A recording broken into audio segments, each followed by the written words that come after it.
Hello everybody, welcome and kumusta? Thank you for joining me. This is How Your Occupational Therapist and welcome to Occupational Therapy Conversations. What are we going to talk about today? I was just thinking about this and it's more to do with work. If you're an occupational therapist, anybody who's working in healthcare, the ideal situation is that you come to work happy and you enjoy what you do, you're skilled at what you do. And when you're happy, and when you enjoy your work, and you're competent, then you're able to help the patients and you're able to help the people around you. That is the ideal thing to do. But most of the time, we have stressors. And from my experience, very rarely are the stressors actually the work itself. The stressors are the people you are working with. I've had conversations with nurses before, and they often say that their shift can be good or bad depending on the staff members whom they're going to be working with. And that got me thinking. Neurologically, our brain is constantly scanning for stressors. And one of the structures involved is the amygdala, and it helps detect it. And once it perceives a threat, our response is usually one of two things. You fight it or you move away from it. Fight or flight. Now, why am I talking about this? Because recently I've been observing staff dynamics, and there are about 2 or 3 members of staff that I've been quietly watching. Not watching in a negative way, but I have been observing their patterns, I've been observing behaviors, habits, and their interactions. As an occupational therapist, that is what comes naturally for us anyway. We look at routines, we look at habits, roles, interest, performance patterns, and we do it with patients, but we also end up doing it in our everyday life as an occupational therapist. Particular member of staff that I've been observing kind of stood out to me. So this particular member of staff, he is very skilled and very experienced as well. And when I spoke to them and watched how they work, I could see that the capability, the skills are there. Yet the feedback I kept hearing was that this person was not performing well. And so I kept asking myself, why? Okay? Why would somebody with obvious experience suddenly appear to be underperforming? And then I noticed another pattern. The supervisors were also struggling with this member of staff. And then another member of staff, and then another. So the supervisor of this particular staff seems to be having a lot of staff members who's not doing very well. So it made me wonder, could the workplace stressors themselves be influencing people's performance? I've also become aware that sometimes supervisors themselves unintentionally become the source of those stressors. Now, before everybody gets defensive, this happens. Every new leader, every newly promoted Band 6, the newly promoted Band 7s, they naturally want to establish themselves, and they want to assert an authority, and they want to introduce what they know as a regard. It's almost like the self-actualization. And that is very understandable. But sometimes that approach will create an incongruence between what the staff member already knows, what they're capable of doing, and how they're actually being managed. So as a result, you never actually get the best out of that person. When somebody is not performing well, I often ask myself 3 questions. Is it a skill issue? Is it the skill of the staff? Do they really not know it? Or they know it because they will not do it. So is it a will issue? But now it's not the will, it's not the skill. I'm adding a third one. I call it, is it a feel issue? So most people stop after the first 2. But the third one, sometimes it's how the person feels. So the staff member I'm talking about would often come and speak with me after their supervision, not to complain really, just casual conversation. And I have observed a recurring pattern. Every supervision that they get is always focused on what was wrong. Every time they have their meeting with their supervisor, the focus in is what's wrong. Their documentation is wrong. Something is wrong. Their assessment is wrong. Something, clinical reasoning. Every time there is always something wrong with this.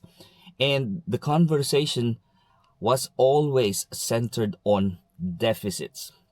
So there's very little acknowledgement of little progress and little improvement. And then I found that seriously and very interesting, because as an occupational therapist, that is almost the opposite of what we do with our patients. It goes away from our core principles where we identify strengths. We build on strengths. The foundation of everything that we do is on strengths of individual. We encourage strengths. We look for strengths because we utilize these strengths to facilitate progress. And yet sometimes with our own staff members, we only see weakness. And think about what that does to that staff neurologically. Every time the staff member walks into supervision, the amygdala is already anticipating danger. So every meeting then will become associated with criticism. And so eventually the brain will begin preparing itself to escape. Fight or flight. They would withdraw. And one difficult supervision is not the problem. But imagine this, week after week after week and month after month, and then put that into a year, then the supervisor then can unintentionally become a conditioned workplace stressor. And I've seen this happen more than once. I've had one member of staff who moved from one supervisor to another. Both supervisors had exactly the same complaints. But now this staff member came under my supervision. So the staff, one supervisor to another, both, something's wrong, something is wrong, all the time. Now, this staff came to me. Now, I'm just keeping an eye, assessing what this staff's capabilities are, what the skills are. Well, the staff is a qualified therapist.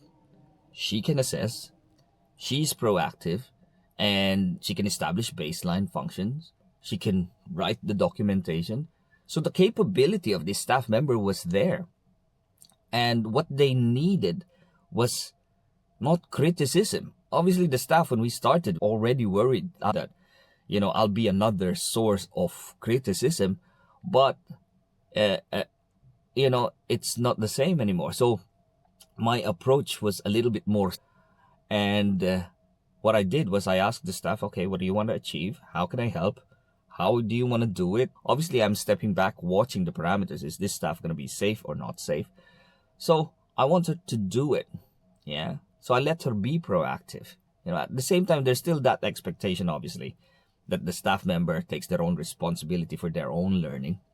So support really doesn't mean that you have to lower your standards. It just meant that you're creating an environment where people can actually meet those standards. What happened 3 months later? The therapist is now managing significantly, and the person has more responsibility. They are developing their confidence. They're introducing improvements to the department, and they're beginning to shine as a profession, as a professional. Not because I did impose anything, but because I just allowed that space for that person to grow. And in general, people wanted to grow. Sometimes we simply need to stop getting in the way. And this reminds me very much of my own personal experiences. So years ago, when I trained in another country, it was intensive. Well, when I trained, it was an intensive 5-year OT program. So there's research, practical placements, major examinations. So every year there's almost like a big revalida examinations, and then you still are not able to practice until unless you have completed that state exam. So I've done that. Everything was done rigorously, and I did very well. And based on my theoretical foundation, and I was even top notch in the state examination. So theoretical, practical experience, I am well good and I am well capable. And and then I moved overseas, and then suddenly when I went to that and I was getting some supervision from my supervisor or manager, everything then seemed to be wrong. So one example was stroke rehabilitation. So the local practice apparently was to place a red band around the patient's affected arm to remind everybody that nobody should be moving the shoulder because of subluxation. And for me, I just could not understand that practice. For me, it's like, why aren't we mobilizing or addressing the shoulder problem? And nobody's moving the shoulder because of subluxation and because of a reported pain. What you need to do is you want to maintain that scapular humeral rhythm. So I was challenged by my supervisor, and so I opened my textbooks like Bobath and Brunstrom and Rude, Kapanji Kallier, all of these things. The literature, all of the literature that is there, it's just standard based on what I do.